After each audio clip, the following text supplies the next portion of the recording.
Welcome to On the Job with Finger Lakes Television, where we focused on the newest generation in the workplace. We'll take you on a road trip to offices, factories, and farms across the Finger Lakes region to see how millennials are finding their niche. I'm Jarrett Laskett, a student at Finger Lakes Community College. As your host today, I'm going to introduce you to Megan Scoville, Callie Lucas, and Amanda Proctor, 3 nurses at Thompson Health in Canandaigua. Nursing is very important work, and there's a high demand right now for nurses at hospitals, nursing homes, and doctors' offices. Megan, Callie, and Amanda will tell us how they became nurses and what their days are like. Let's get started. I'm Amanda Proctor. I'm an assistant nurse manager at Ewing Continuing Care Center. So it's a 178-bed facility. We have both short-term rehab and long-term residents. So some are just here for rehab and some live here. So on a daily basis, I oversee 2 nurses and 4 to 5 aides, and I help ensure that they provide the best care possible to our residents. I love my job. It's highly rewarding. I love seeing the residents happy and making their day better, and help ensuring the staff stays better as well. My name is Megan Scoville. I am a registered nurse on 2 West at Thompson Hospital in Canandaigua, New York. 2 West is a medical telemetry floor. We deal with anything from medical pneumonia, flu, COPD, which is a chronic lung disease, to patients who have heart conditions or have heart attacks, to patients who have surgeries ranging from gastric surgeries to orthopedic surgeries such as hip replacements or knee replacements. My name is Callie Lucas.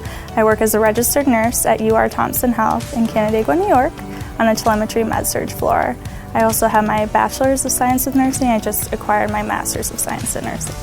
I come in, I get a report from the night shifters. I automatically assess my patients, give them their morning medications. You evaluate their acuity.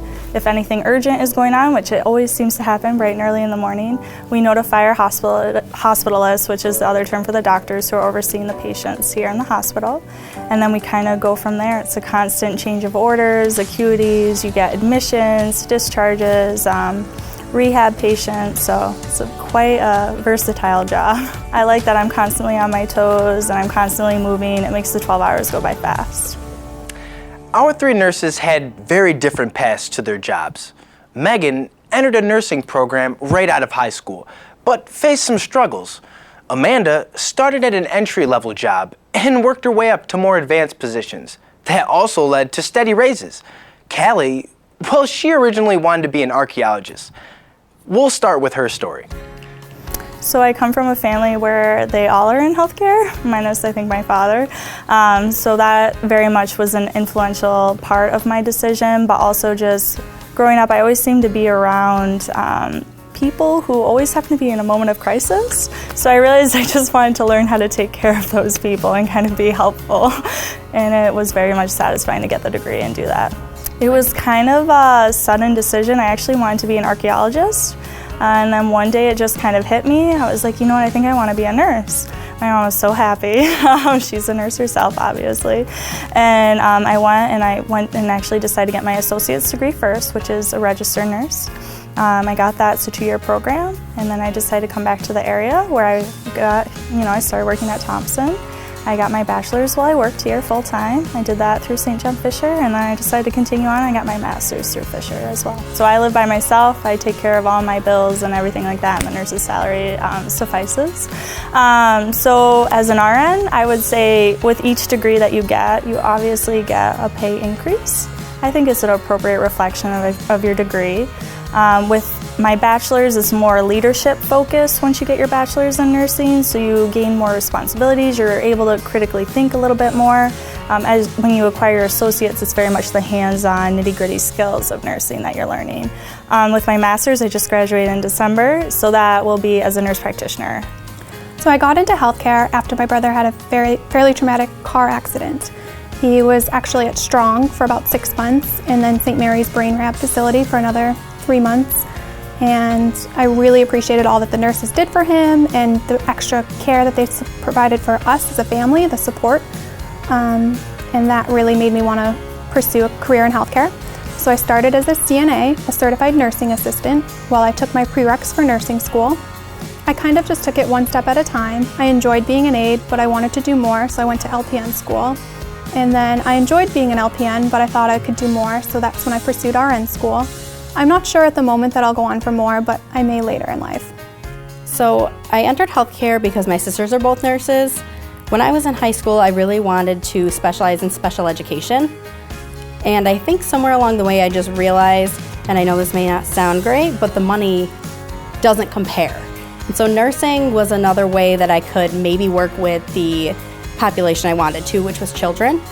I actually wanted to be a neonatal nurse, and in my future I maybe see a neonatal nurse practitioner. So I currently hold an associate's degree in nursing. I'm actually going to Roberts Wesleyan right now for my bachelor's degree, and I'm doing that through the hospital. It's a class that's 4 hours, one night a week, and it's a 15-month program. So it really works with my work schedule because it's one day off that I have to take just to go to school. As you can see, preparing for a rewarding career takes time, and you might have setbacks along the way. All three of the nurses on our program are glad they made the effort. If you are thinking about a career in healthcare, they have some advice for you. It's so helpful to take the college courses in high school because it's so much cheaper. You save so much money doing that, and you actually learn how to study for those college courses, and honestly, I think that was the key to success, is learn how to study smart. You don't necessarily have to put in so many hours, but study smart. You definitely come across those patients that just have a profound impact on your life. And in that instance, it's hard to describe unless you experience it. It just is a very fulfilling aspect of the job. Something I would recommend to anyone in high school would be to take a resident assistant job. We offer them here at the Continuing Care Center. You come in the evening time for a couple hours, get to see how everything works, interact with the residents a bit, run some activities, paint their nails, that kind of thing. But you really get a nice feel for what happens. And from there, if that were something you would enjoy, I highly recommend getting a CNA job because then you really learn the basics and the inner workings of healthcare. So the great thing about being an RN is you get to kind of holistically, really critically think about the care of the resident and how you can improve their life in many different ways. There are so many different things you can do with a nursing degree, ranging from you could work with the elderly population, you could work with pediatrics, you could do desk work. There's so many different things you can do. And we have such a shortage all across the board in nursing that there's always a job that you can find. So in high school, I don't think I really did that much as I wish I could. I took a couple college courses, including psychology, sociology, and those helped because I could use them. I would have had to take them in college anyways. But there's also, and I completely forgot what the programs are called, but there's programs where you can go and you can actually do hands-on shadowing in hospitals and in healthcare facilities, and I really wish that I was able to get that experience. When I was struggling through my situation, failing my boards, the biggest thing that kept me going was my family. I had a lot of support from my family and friends, and with my two sisters being nurses, there was no way they were going to let me quit. It wasn't that easy. I am very glad that I stayed with nursing. There's something that nursing does for me that's really hard to explain. It just touches my heart in a way that I don't think any other job ever could. I think it's the feeling I get that helping patients that really does it for me. I never thought I would enjoy helping people as much as I really do, but just the satisfaction of a patient who is upset and you make their day by holding their hand, by putting your hand on their shoulder, just by talking to them, really makes my heart fuzzy and warm. I hope you enjoyed getting a glimpse into the lives of Callie, Amanda, and Megan, and finding out how they got to where they are now. If you are in high school and you want to learn more about nursing or other healthcare careers, talk to a guidance counselor and look for opportunities to visit colleges. As Amanda said, getting a resident assistant's job is a great way to get a first-hand look at the profession. Adults who want to go back to school can contact a community college or Finger Lakes Works One-Stop Center to find out what options you have.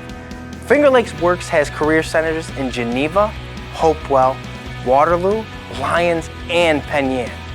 This show is a joint project of Finger Lakes Works, Finger Lakes Community College, and Finger Lakes Television, the public access station for the Finger Lakes region.